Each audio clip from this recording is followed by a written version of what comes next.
Good morning, Hugh. How we doing? Good morning, Joe. Good morning, Philadelphia. Sometimes it's best, if you don't have anything nice to say, it's best not to say anything at all. But unfortunately, I'm not in a position where I could do that. I got to talk about this all day. So that's where we are. You know, sometimes you shouldn't say certain things, but today I ain't got no choice. Well, that is our job, and we're going to do our job better than the Eagles head coach, and it won't be hard to do that. You know, yesterday was a game, and you said this to me as we were walking the studio. Nothing about yesterday's game was surprising. The Eagles won. We all picked them to win. None of us thought they would lose the game to the Browns. They didn't look particularly inspiring on the field. They made a couple big plays there. Obviously, their receivers being back. These are great players, especially A.J. Brown. That led the way. Hugh, Jalen played better yesterday, had 0 turnovers and just protected the football. But they were sloppy, and they didn't play a great game. And you know what, Hugh? I wish today that we were talking about the game a lot. I wish when I got in the car today, people were discussing the good and the not so good about the game on the field. I wish we would spend more time today, and we'll get to some of it, on Cooper DeJean, because he made an impact in his debut. But that's not what's sticking with me from yesterday. Hugh, what's sticking with me is the antics of the head coach, who basically put a clown nose on yesterday and looked at the crowd and started screaming. That was embarrassing for the organization. I'm going to say it very clearly. If I'm Jeff Lurie today, I'm calling Nick Sirianni in my office and giving him an ultimatum. You apologize to the fan base or you pack your office up and you leave. That was a joke yesterday, to have the head coach of the Philadelphia Eagles go up to the fans in the crowd and yell at them and taunt them. Yeah, guess what? You heard boos yesterday. You know why? Because after a bye, your football team came out and threw up on itself in the first quarter again. This is the first time since the end of the Rich Kotite era they've gone this long without scoring in the first quarter. Yes, you heard boos. That was a completely unprofessional effort. Here's what Nick Sirianni is at this point. He's a distraction. Coaches are not supposed to be distractions. We know players sometimes are, and that's why you deal with them if they're good and whatever. Coaches are not supposed to be distractions. We have a distraction at the head coaching spot. Every player's asked about it. We'll get to this press conference after the game, which actually made him yelling at the crowd seem tame, because that press conference was a 3-ring circus, putting the kids up there as a shield. That was yesterday. If you still were a Sirianni guy, you got to look at yourself in the mirror, because this guy's not fit to be the head coach. Hugh, what'd you take away from yesterday? Because the game was up and down. They did win, but the head coach stuff was unbelievable. See, this is where, and allow me, Joe, I'm going to probably long talk a little bit, which I don't like to do. I probably needed to calm down myself over here. Before I go full Sirianni, no, go ahead, you. But it's a lot I have to unpack with this. Now, I'm coming from 2 different perspectives when I talk about this. The one perspective is being a former NFL player, where you look at it and you say a win is a win. And that's the truth. And you look at the fact that the defense played well. It wasn't what we expected it to be. Well, it kind of was, to be honest, because we didn't expect them to play well against the Cleveland Browns. So they did that. They got the win. And you look at the standings in the NFC, if I'm not mistaken, you're in second, because the Commodores lost yesterday. Second in the NFC East. Yeah, they're second in the NFC East. Yep. The Commodores lost yesterday, and the Dallas Cowboys got trounced. Mm-hmm. And I think the Giants lost. They did last night. So you look at that. Now, you look at the antics of the head coach. And I know people are appalled by that. I look at it like this. It's almost like being on social media and somebody's trolling you. And he finally retaliates. Not saying that it's right or wrong. That's not what I'm saying. People, just follow me for a minute. And then on top of that, in the press conference and when you're asking players about it, they're somewhat condoning the actions. So my thought is this. The Eagles in some way have circled the wagons. It's them against the world. And this is the mentality that they're going to take, because I think, if I'm not mistaken, I heard some of the press conferences, some of the blurbs or whatever.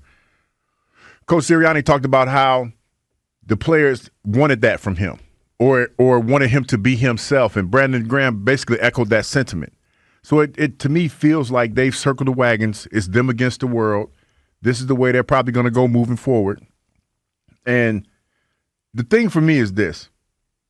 I'm okay with it if they get us to where we ultimately want to be. Yeah. Oh, my goodness. I'm not. I hear you, and it did seem like. I mean, and I'm not condoning, like, and understand what I'm saying. I'm not condoning it, but I understand probably where they are. Because I'm taking everything that I've heard the players say. I'm looking at the way the coach is acting.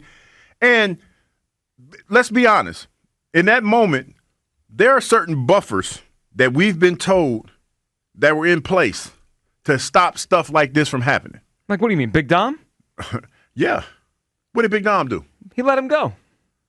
Why do you think that is?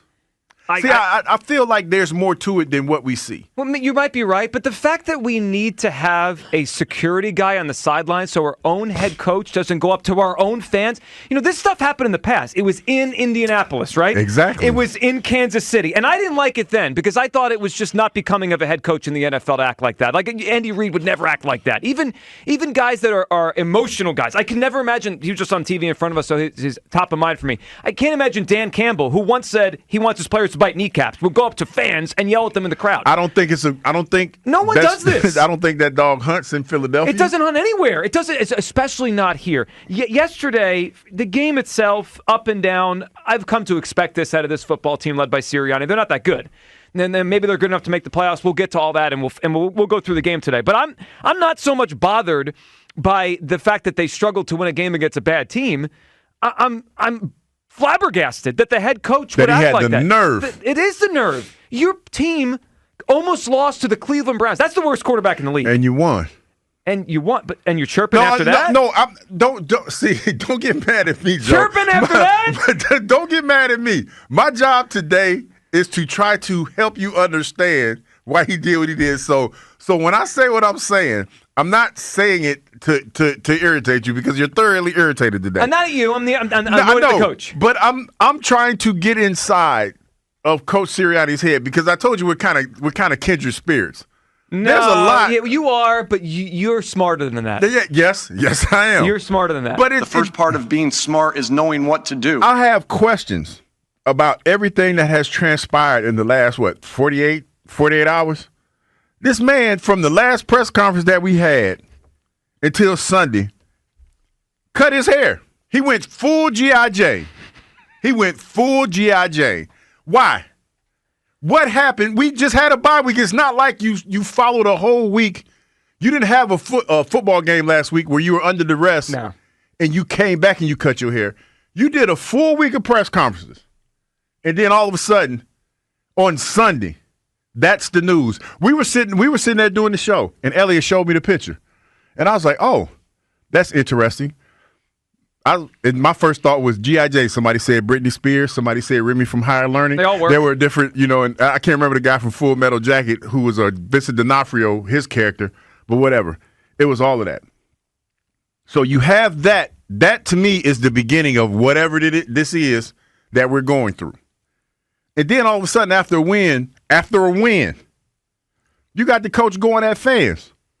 What happened? And this is in a week where we've gotten everything together. We've supposed to gotten everything together. I don't understand it. I don't understand. I don't understand. I feel like for whatever reason, the Eagles have circled the wagons. And this is kind of how the mentality that they're going to have moving forward. Well, it's not one I want here in Philadelphia. And if I'm Jeff Lurie, I'm embarrassed today for my football team. And I'm telling you, if I'm Jeff Lurie, I call him in the office today and I say, you apologize today to the fan base or you're out of here. It's that simple. You can issue an apology. You go in your press conference to start off with a public apology to the Eagles fan base, or you pack your office up and you're out of here by the end of the day. 215-592-9494. Let's hear from Sirianni, because if you thought yelling at the fans was one thing, that press conference afterwards in which he trots his kids up there, which, he's done this before and I've never criticized him for it because I think part of it is kind of cool. They can experience life with their dad in the NFL. That's kind of cool, right? I have kids that are similar age. I think that's an awesome thing he gets to experience. But yesterday was the wrong day.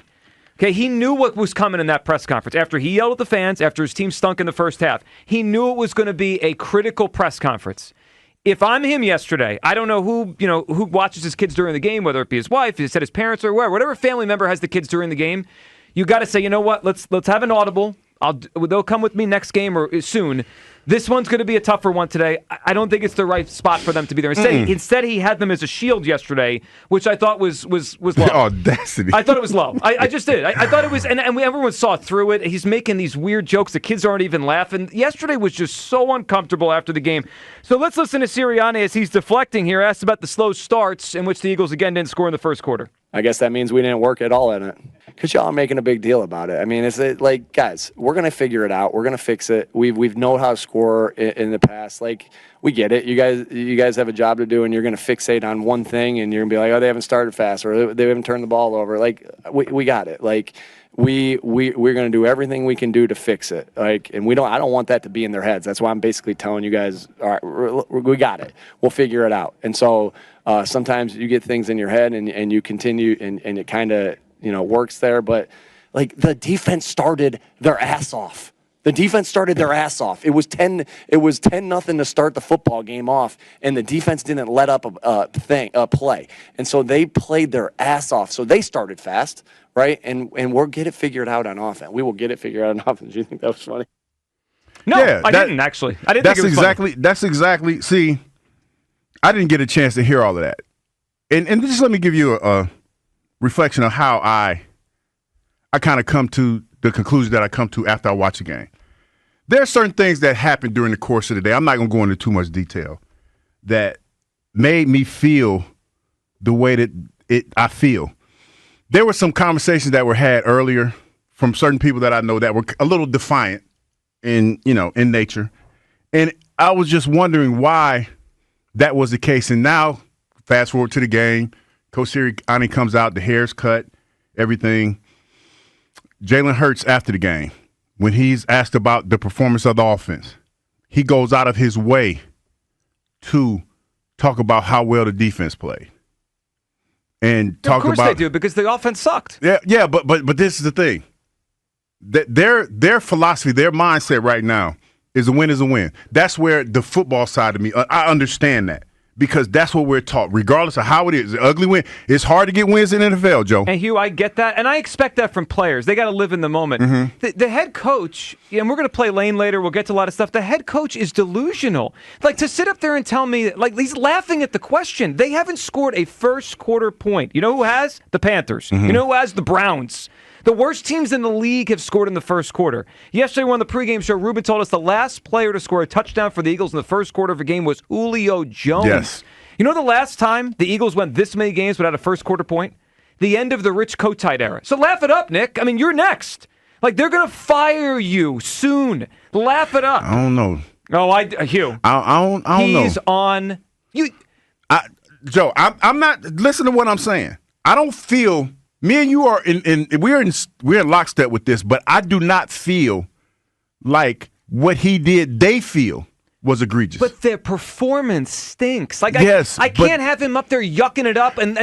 I wasn't at a reporter in the press conference, but he's being condescending to the question. I feel like the players have embraced this part of him. Maybe they have. This whole thing is silly. And with that being said, Joe, this isn't going to play itself out until the end of the year.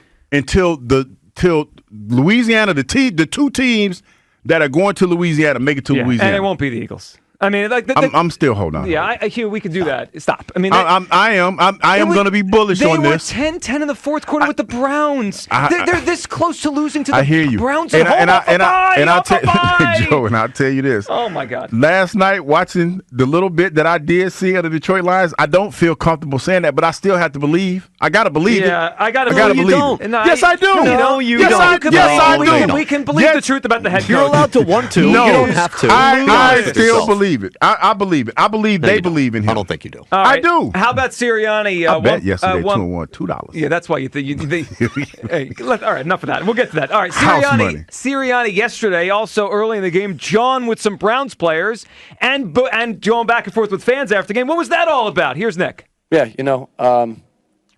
we thrive off the crowd when they cheer for us. That's all I'll say. Like, when our crowd cheers for us, we thrive off them.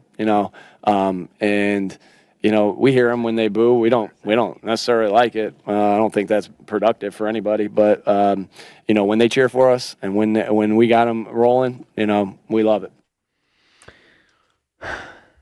You are thoroughly irritated. Well, what's there to cheer early in the game? They don't score in any first quarter since last year. Wait, does this guy get how this works? If you come out of the gate and you score and you're up 10-0 in the first quarter and you're dominating, everyone's going to love you, Nick. When you don't and you look like you didn't practice during the bye week, they're going to hate you. All right, let's get to the booing thing because he tried to dance around it and joke through it. It came back, though, before the end of the press conference on booing what he feels when he hears boos at home for his team. I was having fun, and I kind of got some feedback from the guys. Is the sense of like we need you back, Nick. We need your energy. We need your focus. We need your like. I've gotten that from a couple players, and when I'm operating and having fun, I think that breeds to the rest of the football team. If I want the guys to celebrate and be themselves after big plays, then I should probably do that myself, right? Now there's times for that, and there's times not for that. I have to have wisdom and discernment of when to do that and when not to do that. Wisdom. This is either going to be this is going to play out one of two ways. This is either going to get us to the Super Bowl, or it's going to get him fired. Hugh. Come on, man. I'm trying. Listen, my job right now is to try to help you understand what potentially they're doing. No, I don't think you're being honest. I'm being totally honest. No, I get what you're saying. He fired himself yesterday. It's over. The Sirianni era is over. The Eagles can move on today. They can move on. The season's over. The coach went up to the crowd in Philadelphia and taunted them.